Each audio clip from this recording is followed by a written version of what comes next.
Joe the Welder is my name.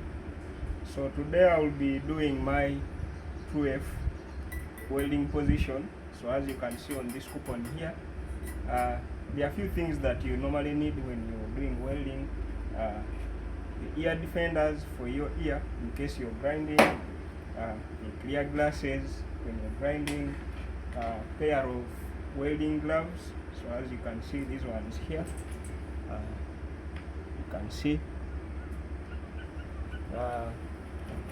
the wire brush clean, and then the chipping hammer to take off the slugs, and then the welding helmet. So I will be using 308, which is a stainless welding rod, 2.5 millimeter. So let's